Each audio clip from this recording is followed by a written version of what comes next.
Vijayawada university మంచి భవిష్యత్తు కోసం తెలుగు విద్యార్థులు ఇష్టపడే యూనివర్సిటీ. కాల్ 9059052378 9059052379. జమ్మూ కాశ్మీర్ పెహల్గామ్ లో జరిగినటువంటి దాడి తర్వాత మాత్రం ఇప్పుడు కేంద్రం పూర్తిగా రాష్ట్ర ప్రభుత్వాలతోని డైరెక్ట్ గా మాట్లాడుతోంది. హోం మంత్రి అమిత్ షానే డైరెక్ట్ గా ఇప్పుడు సీఎంలందరికీ కాల్ చేసి ఎంతమంది పాకిస్తానీయులు ఉన్నారు వాళ్ళందరినీ కూడా డెడ్ లైన్ విధించాం. మనం 48 గంటల్లో వెళ్లిపోవాలి అని డెడ్ లైన్ విధించాం కాబట్టి ఆ లోపల ఖచ్చితంగా వాళ్ళని పంపించాలి.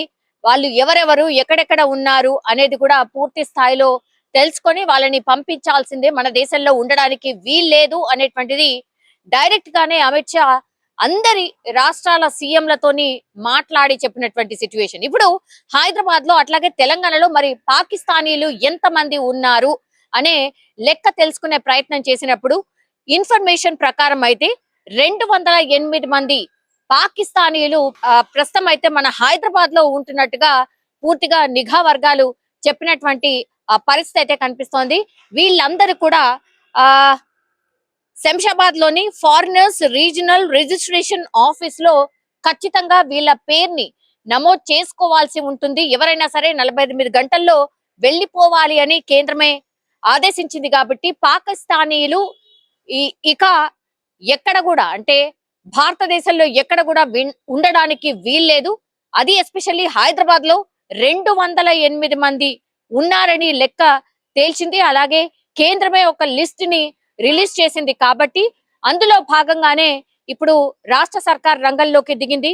మరి ఎంతమంది 208 మంది ఉన్నారు అని కేంద్రం చెప్తోంది. కానీ ఇక్కడ నిజంగానే అంటే ఇతర దేశస్తులు ఎవరైతే ఇక్కడ వచ్చి నివసిస్తూ ఉంటారో వాళ్ళందరూ కూడా నేను ఇంతకు ముందు చెప్పినట్టుగా ఈ ఫారినర్ రీజనల్ రిజిస్ట్రేషన్ ఆఫీస్ లో నమోదు చేసుకోవాల్సి ఉంటుంది. ఎంతమంది నమోదు చేసుకొని ఉన్నారు? ఇప్పుడు కేంద్రం పంపించిన లిస్ట్ అట్లాగే రాష్ట్ర సర్కార్ దగ్గర ఉన్న లిస్ట్ టాలీ అయిందా లేదా? ఒకవేళ టాలీ కాకపోతే మరి మిగతా వాళ్ళు ఎక్కడ ఉన్నట్టు? ఇప్పుడు ఈ ఫారినర్స్ అంటే ఎనీ కంట్రీ నుంచి వచ్చిన వాళ్ళందరైనా సరే ఖచ్చితంగా రిజిస్ట్రేషన్ చేసుకోవాల్సి ఉంటుంది. అంటే సౌత్ ఆఫ్రికా అనుకోండి, పాలస్తీనీలు అనుకోండి, బంగ్లాదేశ్ వాళ్ళు అనుకోండి, ఎక్కడి నుంచి వచ్చినా సరే వాళ్ళందరూ కూడా ఈ ఫారిన్ రీజనల్ ఆఫీస్ లో రిజిస్ట్రేషన్ చేసుకోవాల్సి ఉంటుంది. మరి ఎంతమంది ఇట్లా రిజిస్ట్రేషన్ చేసుకొని ఉంటున్నారు? అక్రమంగా ఉంటున్న వాళ్ళు ఎంతమంది? పూర్తిగా లెక్క తేల్చాల్సిందిగా ఇప్పుడు కేంద్రం ఒక రకంగా ఆదేశాలైతే జారీ చేసిన సిచ్యువేషన్. యాక్చువల్లీ పాకిస్తానీయులు ఇక్కడ ఉండొద్దు, పాకిస్తానీల లిస్ట్ మా దగ్గర ఉంది, మేము పంపిస్తున్నాం. అది కాకుండా అడిషనల్ గా ఇంకా ఎంతమంది ఉంటున్నారు ఏంది అనేది తేల్చాల్సింది. అట్లాగే 48 గంటలు మేము ఒక డెడ్ లైన్ పెట్టాం.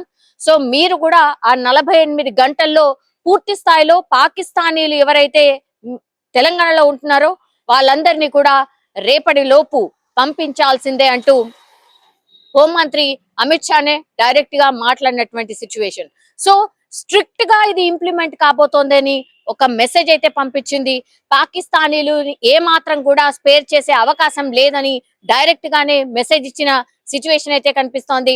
సో ఈ నేపథ్యంలోనే ఇప్పుడు కేంద్రం ఆదేశాలతోని రాష్ట్ర సర్కార్ కూడా రంగంలోకి దిగినటువంటి పరిస్థితి. అట్లాగే ఈ రోజు శుక్రవారం ఈ రోజు పాత బస్తీలో మనకు తెలుసు ముస్లిం ప్రార్థనలు పెద్ద ఎత్తున జరుగుతూ ఉంటాయి. ఈ రోజు నల్ల బ్యాడ్జీలతో ఎంఐఎం పిలుపు మేరకు అందరూ కూడా ముస్లిం కి సంబంధించిన మసీదులు ఏవైతే ఉంటాయో అందులో అందరూ కూడా నల్ల బ్యాడ్జీలతో నిరసన వ్యక్తం చేస్తూ ఈ ఉగ్రదాడికి నిరసనగా చాలా మంది ఈ ప్రార్థనలో పాల్గొన్నటువంటి సిచ్యువేషన్. సో ఇవన్నీ కదలికలు చూసినప్పుడు మాత్రం కేంద్రం చాలా స్ట్రిక్ట్ గా వ్యవహరిస్తోంది. అట్లాగే రాష్ట్ర ప్రభుత్వాలు ఎక్కడ ఎవరున్నా సరే వాళ్ళందరితోని డైరెక్ట్ గానే మాట్లాడి ఏ పాకిస్తానీలు కూడా ఇక్కడ ఒక్క పర్సన్ ని కూడా ఉండడానికి వీల్లేదు. జనరల్ అయితే 17 రకాల వీసాలు ఉంటాయి. అంటే హెల్త్ కి సంబంధించిన వీసా అనుకోండి, వర్క్ వీసా అనుకోండి, విజిటింగ్ వీసా అనుకోండి, ఇట్లా డిఫరెంట్ వీసాస్ ఉంటాయి. అట్లాగే అక్కడి వాళ్ళు ఇక్కడ వాళ్ళని పెళ్లి చేసుకున్నప్పుడు వచ్చేటటువంటి వీసా.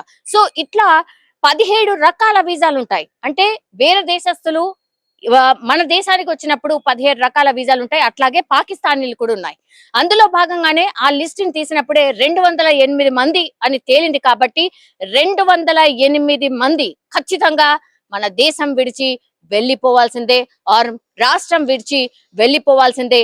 ఇది స్ట్రిక్ట్ గా ఇంప్లిమెంట్ కాబోతోంది అని చెప్పకనే చెప్పినటువంటి సిచ్యువేషన్. ఇప్పుడు పేషెంట్స్ ఎవరైనా ఉన్నారు, ట్రీట్మెంట్ కోసం వచ్చిన వాళ్ళు ఎవరైతే ఉంటారో స్పెషల్ కేటగిరీ కింద మరీ నడవలేని పరిస్థితిలో ఆర్ అన్కాన్షియస్ ఉన్న పరిస్థితిలో, లేదంటే ఏదైనా సర్జరీ చేసినటువంటి పరిస్థితిలో అట్లాంటి వాళ్లకు మేబీ స్పెషల్ పర్మిషన్స్ తీసుకున్న తర్వాత మినహాయింపు ఇస్తారేమో, కానీ మిగతా వాళ్ళని మాత్రం ఖచ్చితంగా ఏ ఆస్తులున్నా ఇంకేమున్నా సరే ఈ రాష్ట్రం ఆర్ ఈ దేశం విడిచి వెళ్లాల్సిందే. ఎందుకంటే దేశవ్యాప్తంగా మనందరికీ తెలుసు హై అలర్ట్ కొనసాగుతోంది. ఎందుకంటే ఇంకా కూడా ఈ ఉగ్రదాడు జరిగే అవకాశం ఉందని కేంద్ర ఇంటెలిజెన్స్ వర్గాలే, కేంద్ర నిఘా వర్గాలే పూర్తిగా చెప్పినటువంటి సిచ్యువేషన్ అయితే కనిపిస్తోంది. అందుకే ఇప్పుడు హోంశాఖ రంగంలోకి దిగినట్టు స్పష్టంగా అర్థమవుతోంది.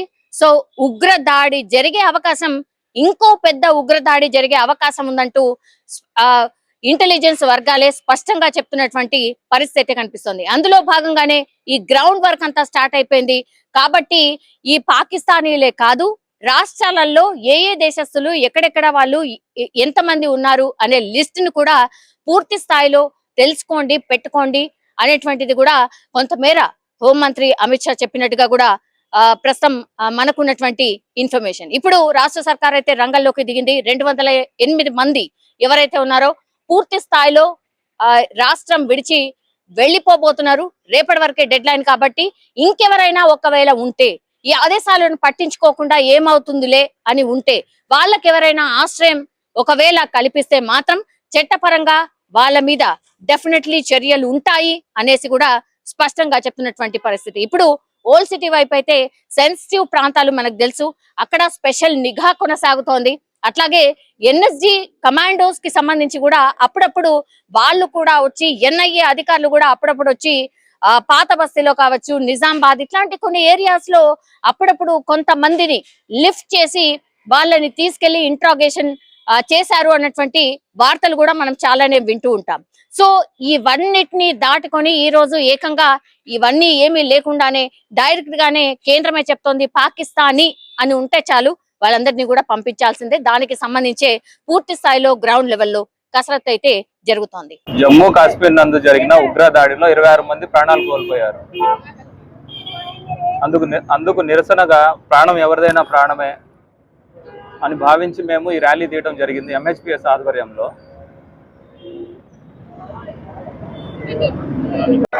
हिंदू मुस्लिम हिंदू मुस्लिम हिंदू मुस्लिम